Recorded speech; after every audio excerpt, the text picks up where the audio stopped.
Good morning, good afternoon, good evening. This is Carla from MindPlore with Carla and Friends.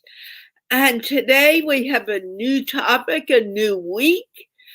And the topic is the importance of taking risks. And believe it or not, I do that every day. I think we all do. And then there are times when I think, oh, no, I'm not going to do that. That's way too much. I can't do it. But when we take a risk, that's when we grow and we become more of who we are. And I am proud to say that I have Canute back to speak with us after a long time. Pastor Billy is here. And so is Jean Alford Locke. I am excited. And this show does not bring other people into the show. You're welcome to watch, but it's very controlled with the amount of people that we have. So you got your answer right there. Having said that, Jean, would you like to start us off about taking risks and your experiences in doing that? Sure. Last week we talked about being vulnerable and how important that was to exploring who we are and allowing us to be in touch with those inside signals that allow us to be out in the world. And when you're vulnerable, you start to feel a little uncomfortable, but you work through it. And this week, as we look at taking risks, I see a lot of similarity in the subject because I think we all have an intuition that says stop or danger or you're just not comfortable, and oftentimes we don't understand where that signal comes from, what it's trying to tell us. But many times that signal is simply telling us, be aware, your comfort zone is about to end. And when you understand your own comfort zone, then it's not so difficult to take a step out, and that's taking risk, allowing yourself to be vulnerable once again outside of your comfort zone.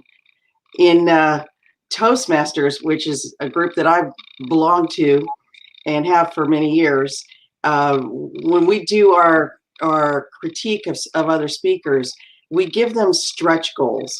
And the idea of stretch goals are the things to reach for that you may not be able to do tomorrow, but with a little practice, you'll be good at it.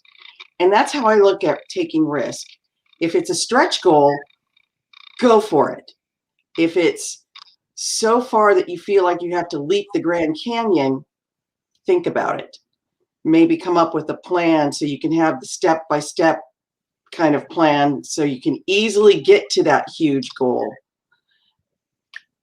And risk is the thing that we need to do to get out of that comfort zone and actually step into that light that each of us has, that light that each of us gives out into the world.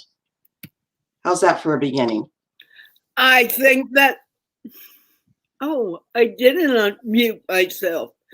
I think that's a great beginning because taking risks is going out of your comfort zone. And when you get out of your comfort zone, there is a big movement. It's scary. It's not an easy thing to do. And we all face that, I believe, every day, whether we realize it or not, in the choices we make with our actions. So, Canute, I haven't heard you speak for a long time. So.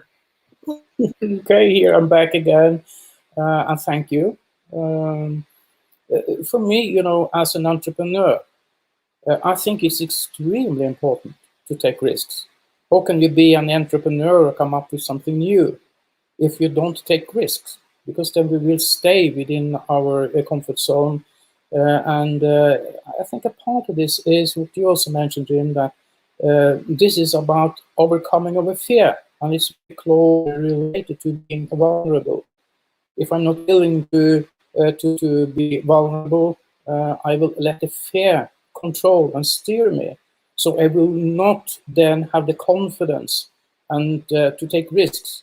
Is not least about how to grow my confidence. And when I grow my confidence, I expand my own sphere of creation, exploring new things, discover new things. So I expand my own sphere of knowledge, insight, wisdom, and then I also will increase my competence and my skills. So I'm willing to take even more risk and integrate that in my everyday life.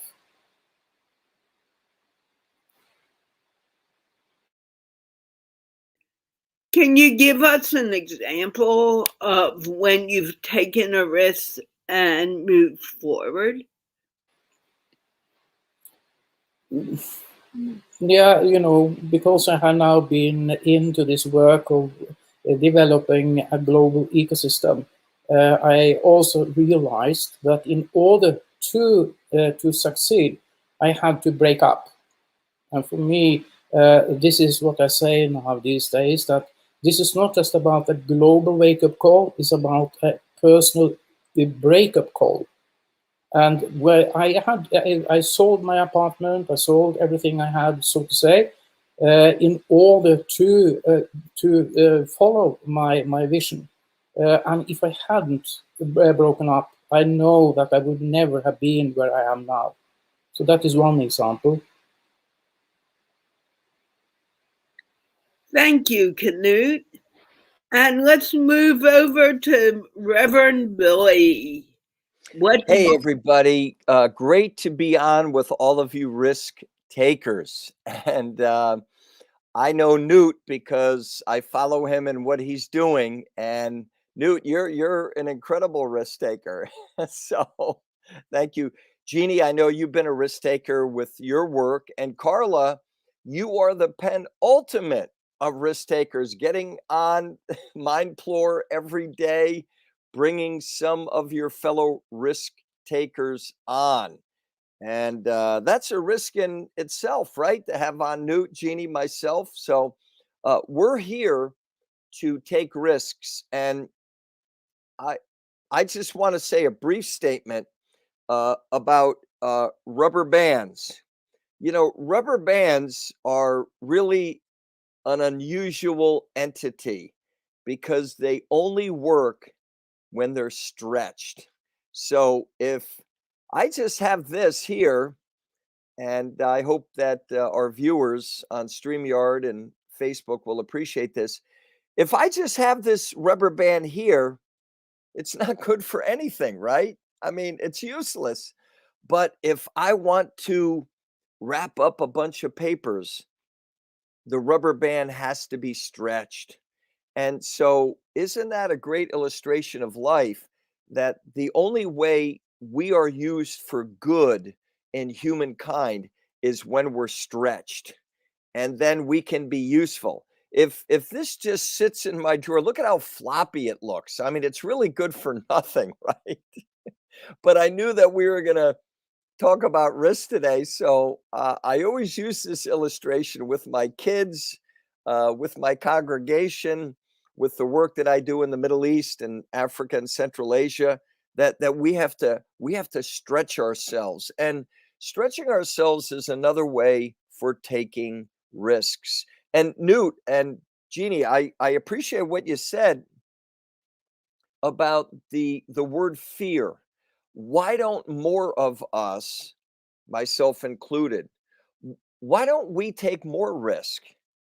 And I think of the great people of the world that have taken risks. Just a couple of examples. Dr. Martin Luther King Jr. I mean, look at what he did.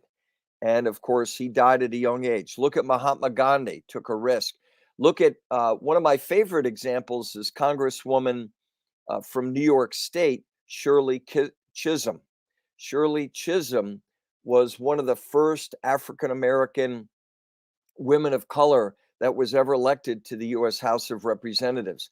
All these folks took great risk. I mean, this is kind of recent history with Dr. King, Gandhi, and Congresswoman Shirley Chisholm. But I think that if more of us dispelled our own fears and we went ahead and took good risks. Now, you know, you can take a bad risk, which is not a good thing. But if you can take a good risk for helping humankind, then why not do it? And I love what uh, I actually preach frequently on this verse that from the Christian Bible. It says that God has not given us the spirit of fear, but of power, of love, and a sound mind. So that's what I want to focus on. I want to focus on power, the power to take risk, uh, to dispel fear, and move forward in order to help humankind. So those are my thoughts, Carla, Newt, and Jeannie, about taking risks.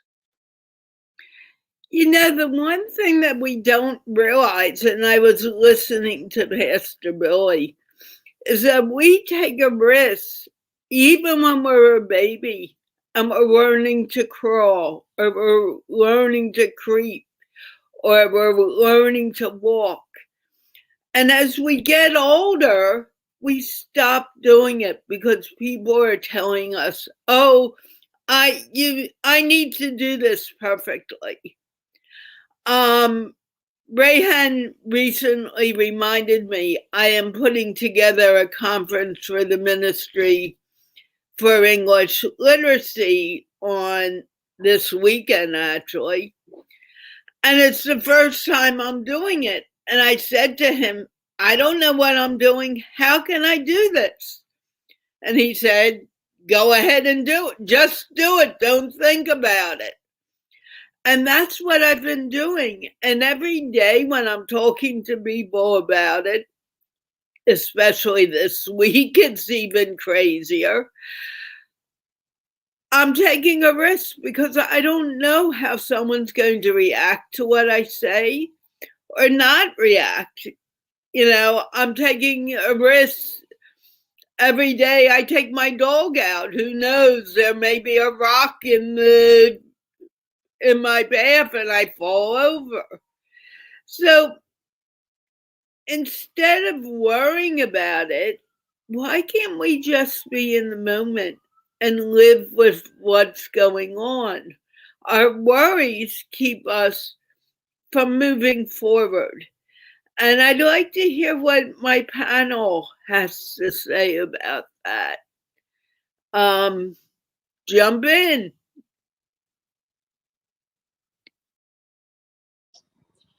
Well, as I was listening to Pastor Billy and to you, I was thinking about a great American philosopher that I've just met. I've known him for 2 years. He's my grandson. He's 2 years old. And when I watch him, I'm reminded of what it's like to be curious and to be courageous.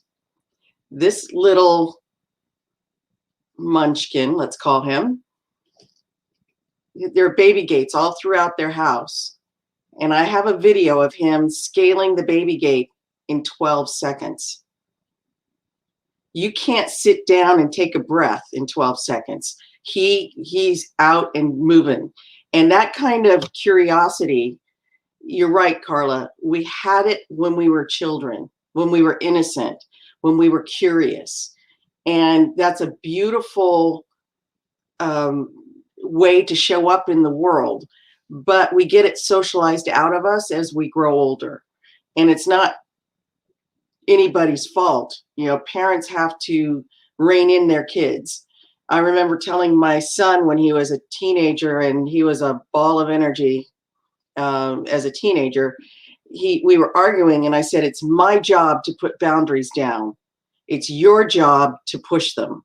So therefore we will always be arguing and fighting. But remember this, you're always going to be my baby. Okay, it was in the heat of the moment, and it was probably not said with as much love as I wanted it to, but now we can tease each other about it. And I can say, you know, but no matter how big you are, no matter how old you are, you're still my baby, and I get to kiss you, things like that. But that level of curiosity that comes from children that's unfiltered is a beautiful thing. And it's something that we should strive to reach for within ourselves, to allow that to wake up again, to allow that curiosity to come, and to be confident in it, as Newt had said, because confidence is, when you walk with confidence, when you talk with confidence, people listen. And you can tell your opinion in such a way that they'll listen, take it in, agree or disagree, because you're confident enough to let them do that. So as we take a risk, just talking to people, we take a risk. I mean, the last several years, you had to be careful about what you said and what your opinions were, because you never knew who you were going to be talking to.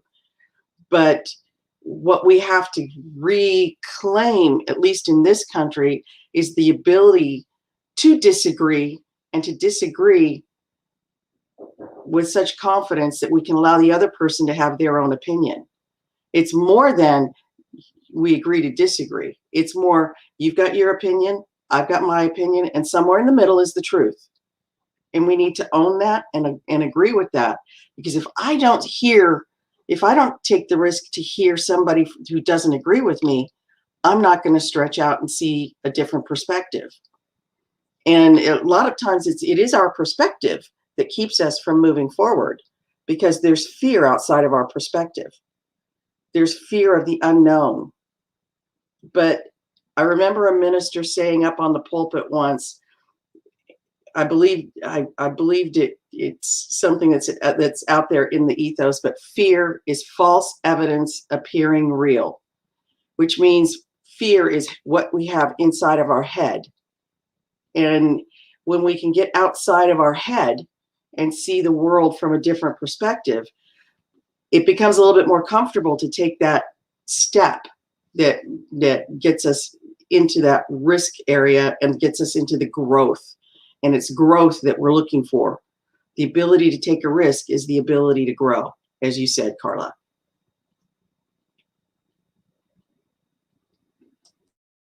And that ability can really either keep us from moving or not moving. We need to just, stop the worry, stop what's going on in our head, and move forward. And I'm not saying that's easy. Believe me, I know it isn't. But it's important. And Pastor Billy, I don't know if you were talking because of the conversation or not, but do you have something to offer now?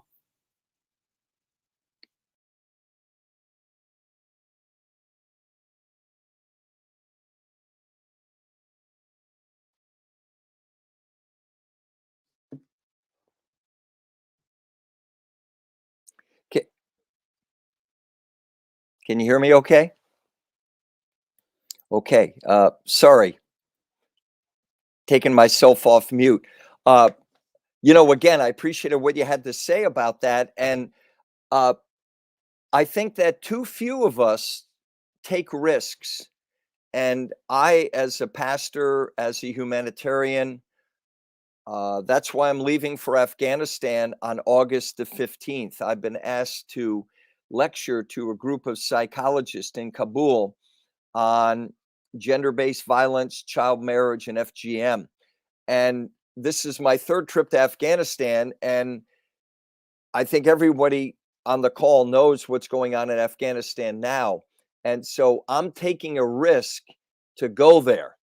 But I'm happy to go there and support our Afghani brothers and sisters and to help them really to move forward as a nation.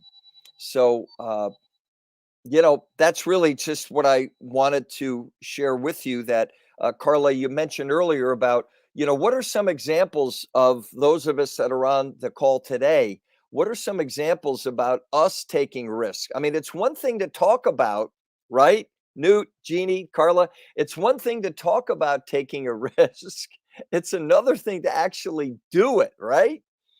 So, my goal in life is to have my mouth match my feet and to have my feet match my mouth, if that makes sense. So that's just a quick thought about my upcoming trip to Afghanistan, to encourage people to love people there and to be a spokesperson for the women and girls of Afghanistan. I mean, when you think about, we all know the story of that young girl that was shot by the Taliban. I don't want to give her name out, but you know, she's been all over the world. She took the risk to advocate for the education of young girls in Afghanistan, and she was shot in the face. She survived. She took that risk of speaking out, and now she is a international, I'm not going to call her a celebrity,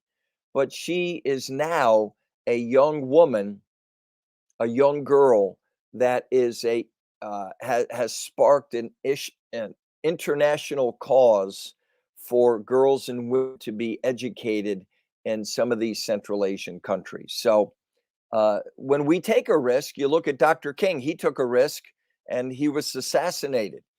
Same with Gandhi. So we have to count the cost when we're going ahead and taking a risk. So that's what I'm doing in real time here today. So that's it. Thank you. When we talk about taking that step, it's sometimes very difficult. And I truly am amazed by the risks you take, Pastor Billy. And I think it would be of some value to you for you to expand on what drives you to do the things that you do, because you do amazing things. Well, And my son came to watch you. well, thank you. My bride of 41 years, Nancy, she says, I attract children and dogs and weird people. So, and I'm sure, Carla, that you and Newt and Jeannie do the same. What drives me? I'll share my bias with you. It's really, number one, it's my love for people. And it- because we love people, all of us on the call today, we love people and we want to see people change. We want to see the world change for good, for good. You know, there's a lot of people out there that want to see the world change for evil. And so that's kind of the yin and yang of the world. I wish there were more people that would want to change the world for good. So my motivation is really twofold, and I don't say this to be offensive anyway. You know, the worst thing in the world you want is an obnoxious pastor, right? Somebody up in your grill. But two things: my love for people. I used to hate people. You know, I had that bumper sticker on my car that said, "The more people I meet, the more I love my dog." And so, that's very negative. And I know we're being positive on the show at all times here on MindPlore. So it's my love for people, and then it's really and again, not to be offensive, but it's my love for Jesus Messiah. Jesus Messiah has done so much for me. What can I do for him? And part of that is a practical application of my life to go into the dangerous places where nobody else wants to go. That's why I'm going into Afghanistan. That's why I go into northern Nigeria. That's why I go into Syria. And to be what I call, and I've shared this on MindPlore before, to be a MOP, M-O-P, a ministry of presence. So it's one thing to be an advocate for people, verbally, vocally, press releases, white papers, public policy. I'm on a call every week with people who are writing policies against the bad stuff that's happening in the world. Well, I do that, but I also want to go. So I want to be a MOP, and Ministry of Presence. That's the acronym I use, Ministry of Presence. And what does a MOP do? A MOP cleans up messes, right? And in order to clean up messes, we have to take risks. And so that's why I'm willing to take risks, not thinking of my own self, not thinking of my life, but to give my life for others. And that's something I've been doing for the last 50 years in my ministry as a pastor. So that's what I do, Carla, Newt, and Jeannie. It's just so inspiring, Pastor Billy. Thank you. Canute, you've been quiet. I'm sure you have something to say. Yeah, I listened to Bill, and you know, for me at least, if I hadn't had a passion, I have found every time that people who are practically oriented, they always have a passion. They know what their purpose is. And maybe this is a more old-fashioned, but Pastor Bill is a very good example of a person who have a calling. You know, this is greater than himself. And I feel like what I'm working for is exactly the same. You know, we work for something greater than ourselves. And then we stand up for ourselves on behalf of other people or for the vision, the calling we have. And I think this, you know, we lost, we going back again to this curiosity. When we were children, we had the confidence. Nothing was dangerous. Why do we think that everything is dangerous? It seems that we are more afraid of what could go wrong than the opportunities and possibilities. And you said, Pastor Bill, why do we just talk about taking risks? I have seen that so many times that people, they say, okay, they admire me for the way I'm living and so on. But then when they are called to do something on the practical level, they stop and they withdraw. They go back again to their comfort zone.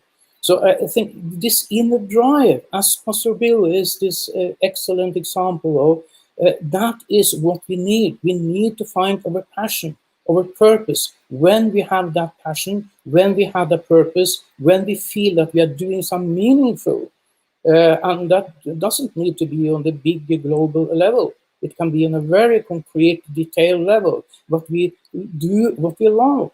And when we were children and when we brought up, we were more and more cautious. We were told that, oh, no, no, no, no. And we know even from psychological research that maybe 9 or 10 has been a no in our childhood.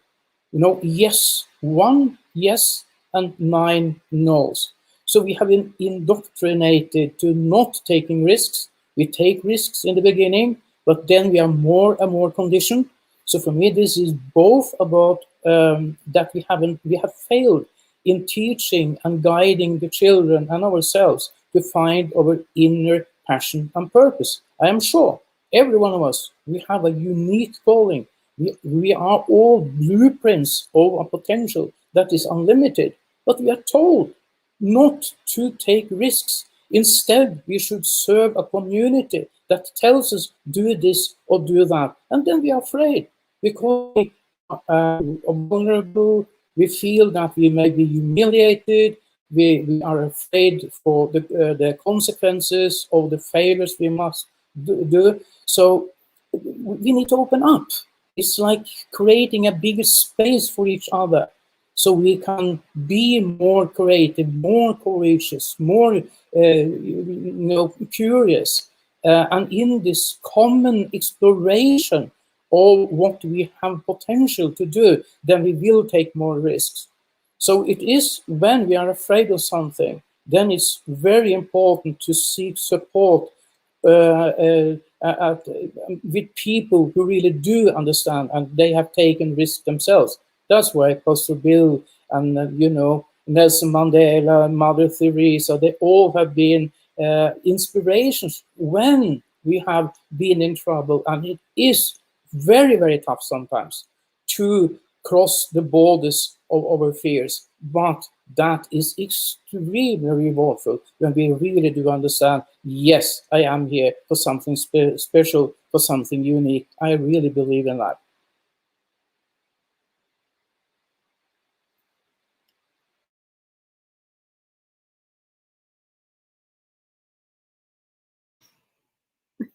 Jeannie, these mics drive me crazy.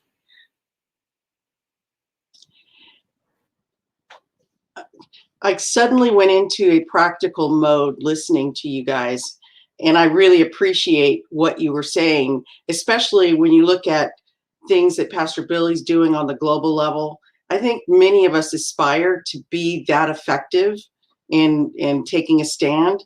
And Newt, what you said about the fear and that it's conditioned.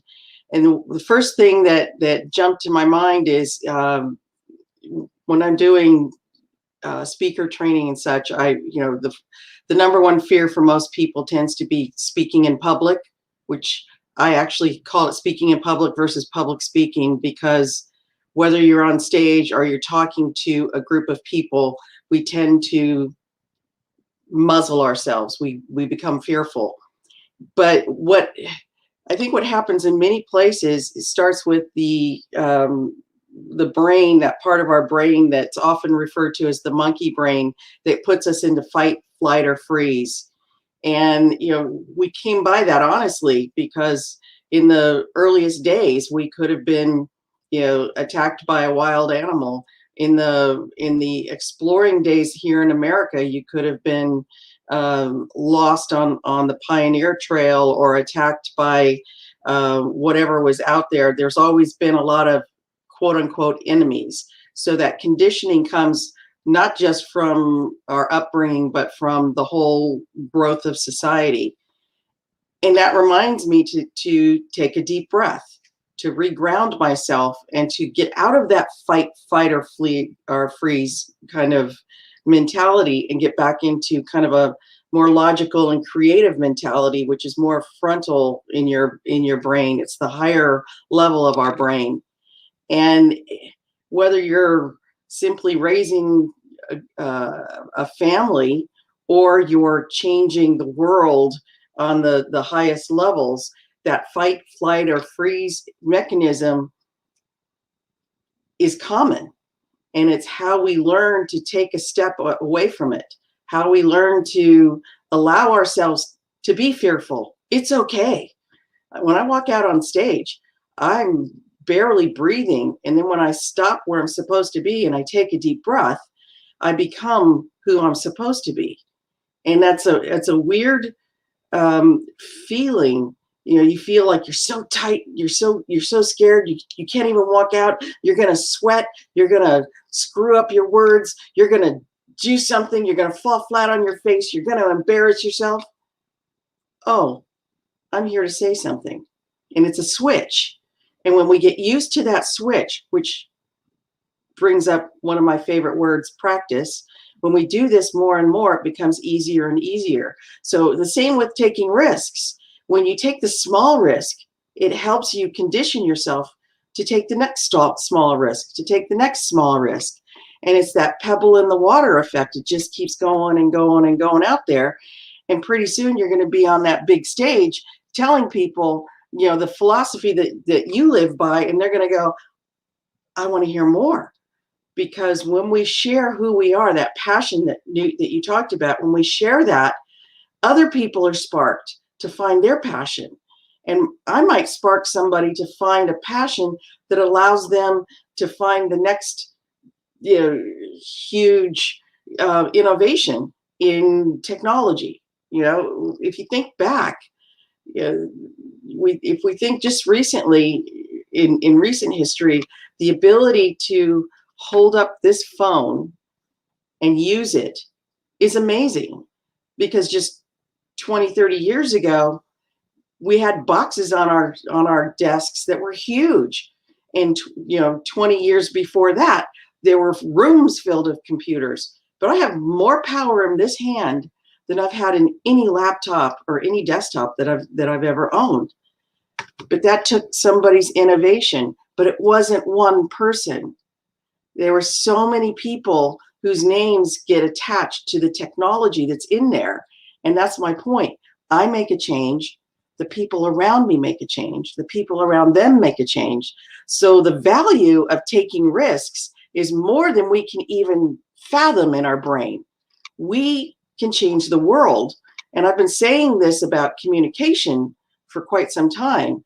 When we embody effective communication, when we allow each other to talk to each other, to debate each other, to disagree and move on, to be civil and move on, and not put the kind of boundaries around ourselves that says you have to keep here, we're allowing the world to change. And we have that being acted out on the world stage with the Olympics.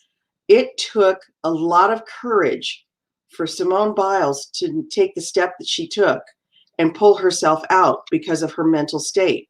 Now, many more of us understand the idea of twisties and what that means in the gymnastics world, but we all go through the twisties. And what she did was she said, it's okay. I'm going through this. I'm getting help. And as I understand it from reading the news, she competed today finally, and she won bronze medal. I mean, good for her. She not only told us she needed help, she got the help, and she showed us the end result of that help. And that hopefully will help us become better aware of things called mental health. It's not something that's been looked at as a positive for a long time. It's been behind the curtain, if you will. It's something you do in private and you don't share. But these athletes, I can't think of his name, the swimmer who's speaking up for the online psychology, Michael Phelps and Simone Biles and Naomi Osaka, they're teaching us, this generation of athletes are teaching us there's no shame in admitting that you need help. And there's no shame in admitting that you have struggles. And that's the part that I think holds us back, is that we have these struggles and we're afraid. We're afraid to let people know we're vulnerable. But you know what? We're all vulnerable. We all have struggles. And when we have the passion that Newt mentions, then we can get beyond it, because the passion drives us beyond the boundaries we set for ourselves. And it's a really exciting time to be in when we see these changes happening in real time. Yeah, just to jump in with a quick thought. I always share with people, because people look at me and they say, well, Pastor Billy, you must be really brave. And I say, wait a minute, I'm scared to death. I'm scared of going to Afghanistan, because, the unknown strikes fear into our hearts, but I go anyway. So I think all of us would call that a breakthrough, when we do something that we're fearful or afraid, or maybe a more positive word, challenged to do, and yet we do it anyway. I think that really is an encouragement to others. Yeah, when you do this, and Jeannie, you were talking about this, when we do something that there's a lot of uncertainty, because none of us can predict the future. So when there's a lot of uncertainty, we just say, hey, we're going to have a breakthrough. We're going to do it anyway. So, Carla, back to you. And you would do that. But that's true. A breakthrough is when you do something you don't want to do. A breakthrough may even be simply saying no to someone who has asked us to do something that goes against our thinking.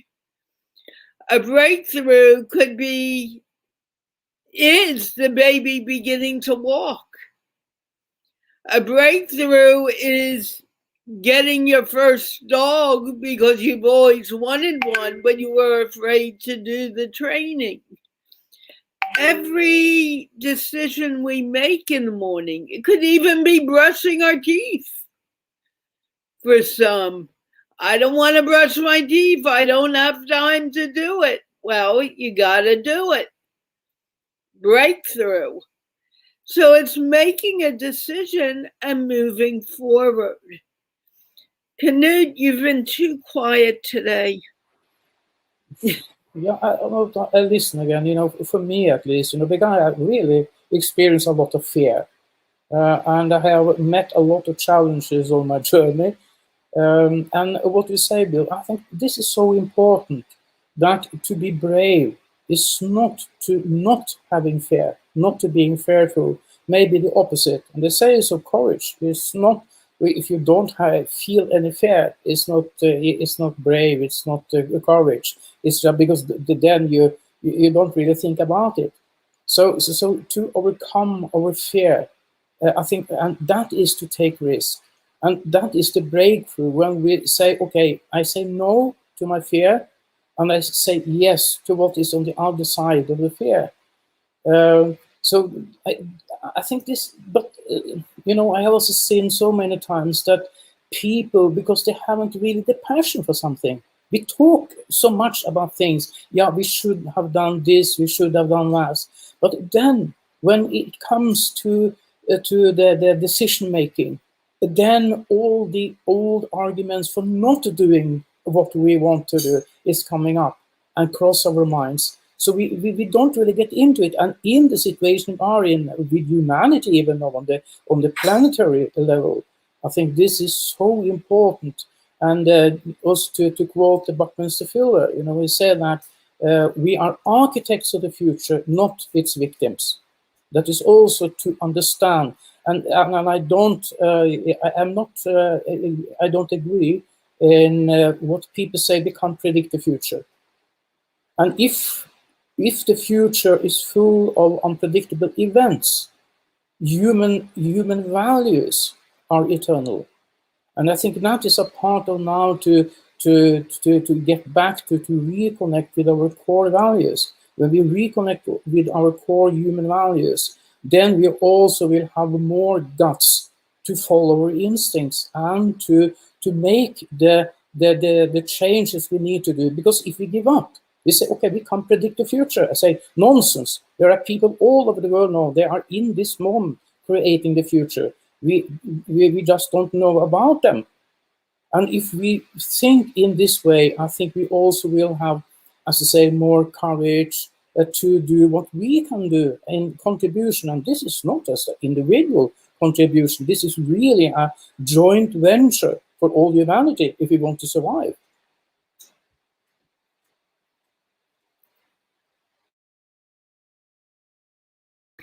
Thank you, Knut.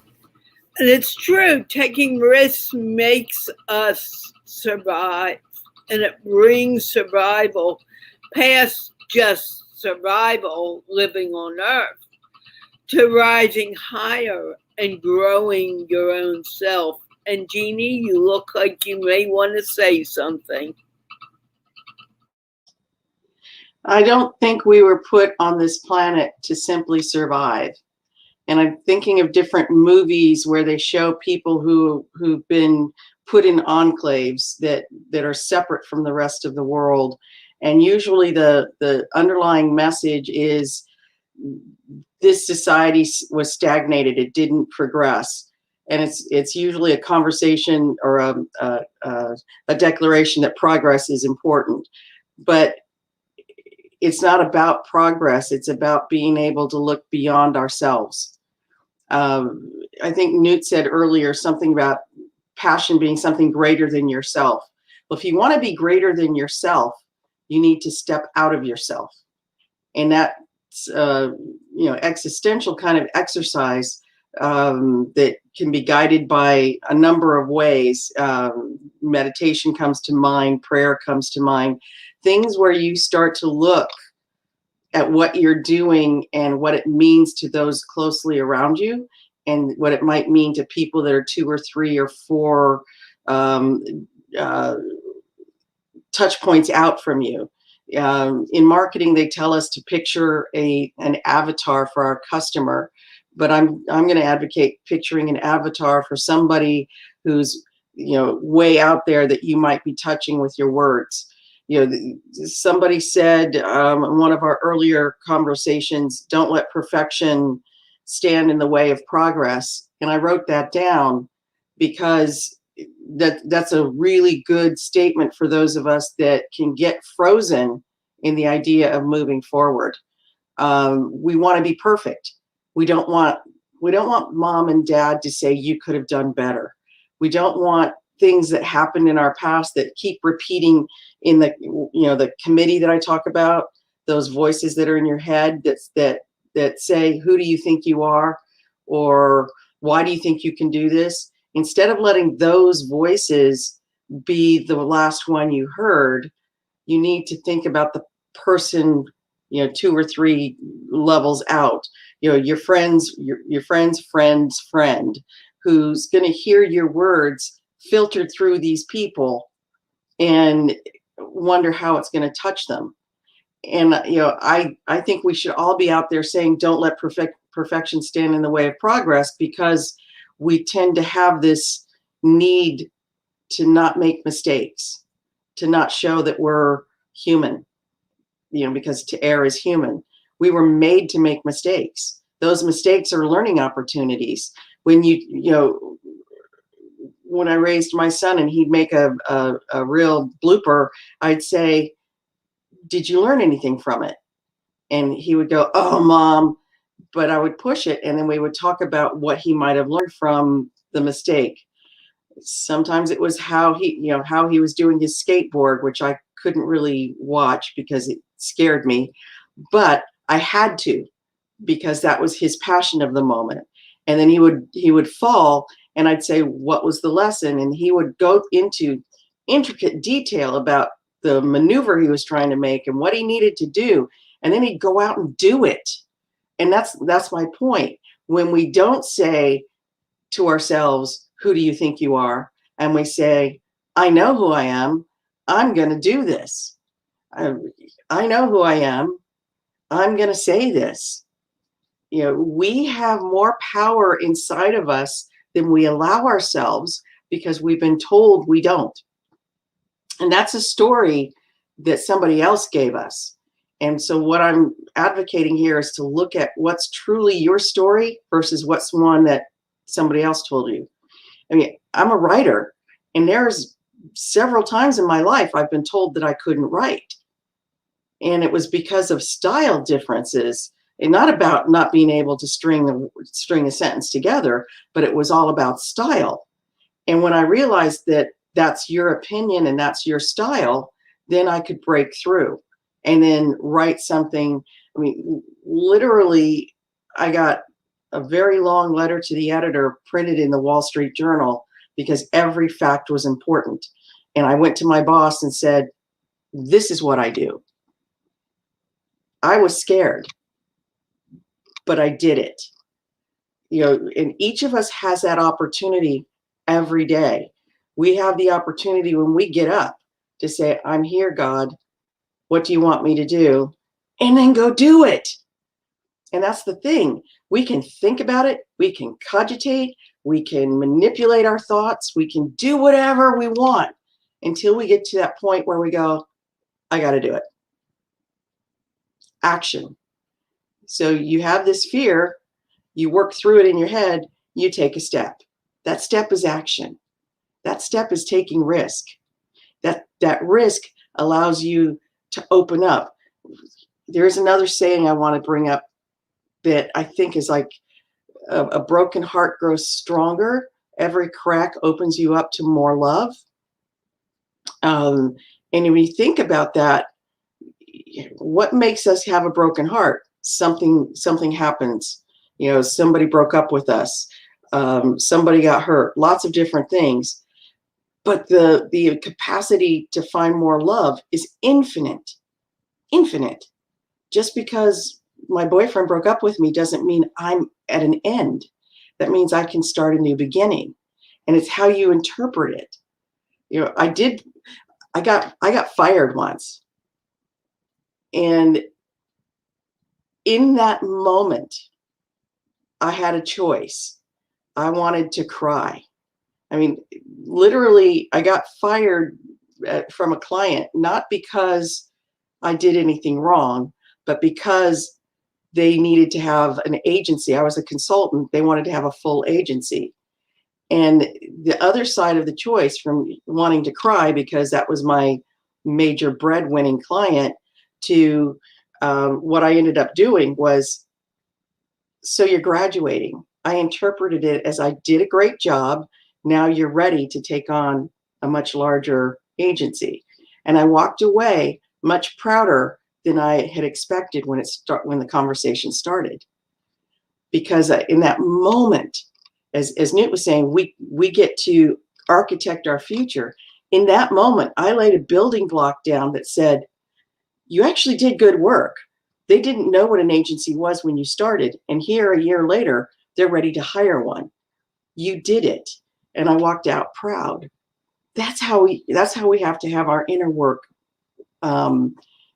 set up for ourselves. Find what the lesson is and move through it. Take the risk. Find out who you really are. We're not here to put that bushel basket, as Marianne Williamson talks, and put that bushel basket over our light. We're here to shine the light. And whether that light is in this tiny little neighborhood in Sacramento or coming out of Washington, D.C. and shining through the world, it doesn't matter. It just matters that we shine, that we take a risk and allow ourselves to shine. That's what I was thinking. Yeah, Carla, I just got word that I need to run to another meeting. We have a relative nearby that I haven't seen in a long time. But I just for those people that are watching today, MindPlore, don't only think about macro, think about micro. Think about micro. What does micro mean? It means taking risks within the context of your own life. And I mean, Jeannie just talked about getting fired. You know, how about maybe there's a reconciliation meeting you need to have with a relative, a son, a daughter, a brother, a sister. I mean, all of us were raised in families, and sometimes families can be the scariest place to live. So think about it on a small level, on a micro level. Stretch yourself today. And if you're not saying, well, these people are talking about global things, no, talk about the local level, talk about the micro. So I'll say that, then I got to cut out. God bless. Thanks for having me on today. Pastor Billy, before you go, I want to say something. You wrote in the chat, don't let perfection stand in the way of progress. People come to me on the English show every day and say, I cannot speak English. And they say it beautifully. And they say, but I can't do it. Remember that everything is right about you. And we always forget that what we are doing is where we are at the moment. And we are learning and we are growing. And everyone is in this path together. So instead of thinking of what you can't do, start thinking about what you can do.